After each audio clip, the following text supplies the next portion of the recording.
जानते हैं कि जो लोग कल तक दूसरों पर उंगली उठा रहे थे, आज उनकी अपनी राजनीति किस दिशा में बढ़ रही है।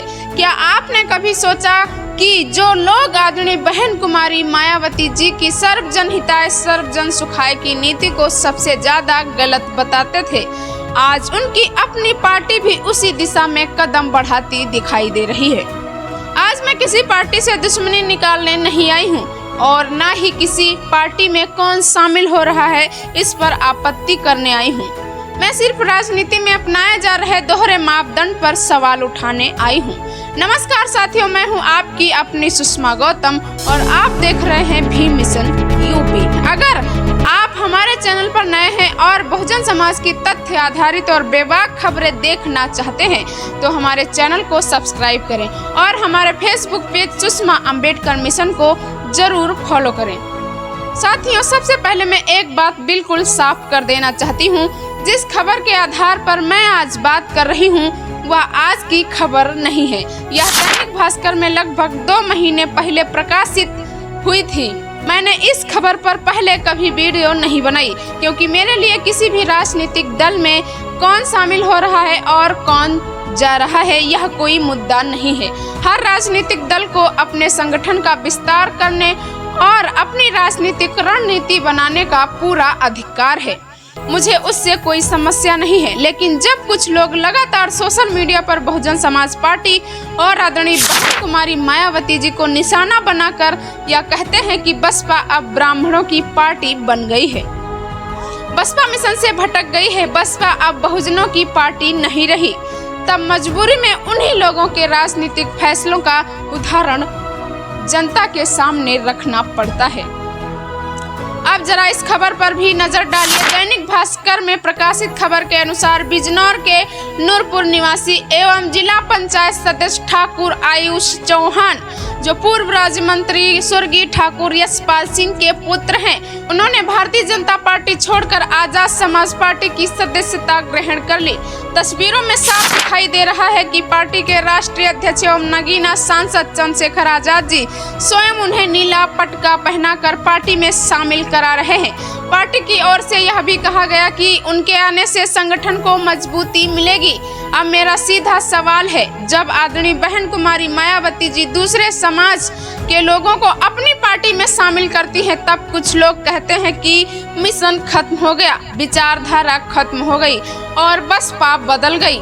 लेकिन जब आजाद समाज पार्टी दूसरे समाज के नेताओं का स्वागत करती है, तब वही लोग इसे संगठन विस्तार और राजनीतिक रणनीति बताकर सही ठहराते हैं। आखिर 2 मापदंड क्यों? साथियों, सब्बीरपुर की घटना को कौन भूल सकता है। वर्ष 2017 में सहारनपुर के सब्बीरपुर गांव में हुई हिंसा के बाद भीम आर्मी पूरे देश में चर्चा का विषय बनी। उस समय दलित और ठाकुर समाज के बीच तनाव की खबरें पूरे देश ने देखी। बाद में आजाद समाज पार्टी का गठन हुआ। आज वही पार्टी भाजपा से आए ठाकुर नेता का सम्मान पूर्वक स्वागत करती है और कहती है कि उनके आने से संगठन मजबूत होगा। मैं फिर कह रही हूँ कि मुझे इससे कोई आपत्ति नहीं है। लोकतंत्र में हर राजनीतिक दल को अपनी पार्टी मजबूत करने और किसी भी समाज के लोगों को जोड़ने का पूरा अधिकार है, लेकिन अगर यही काम आजाद समाज पार्टी करे तो वह राजनीतिक रणनीति कहलाए और वही काम बहन कुमारी मायावती जी करे तो उसे मिशन से समझौता कहा जाए। यह बात समझ से परे है। साथियों, एक बहुत सुंदर कहावत है। एक दिन सोने ने लोहे से पूछा, भाई जब मुझे पीटा जाता है तो मैं ज्यादा आवाज नहीं करता, लेकिन जब तुम्हें पीटा जाता है तो इतनी तेज आवाज क्यों आती है? लोहे ने मुस्कुराकर जवाब दिया, क्योंकि मुझे मारने वाला भी लोहा ही होता है। अपनों से मिली चोट सबसे ज्यादा दर्द देती है। साथियों, यही दर्द तब होता है जब बहुजन समाज की बात करने वाले कुछ लोग अपने ही समाज की सबसे बड़ी राजनीतिक पार्टी और उसके नेतृत्व को बदनाम करने में अपनी पूरी ताकत लगा देते हैं।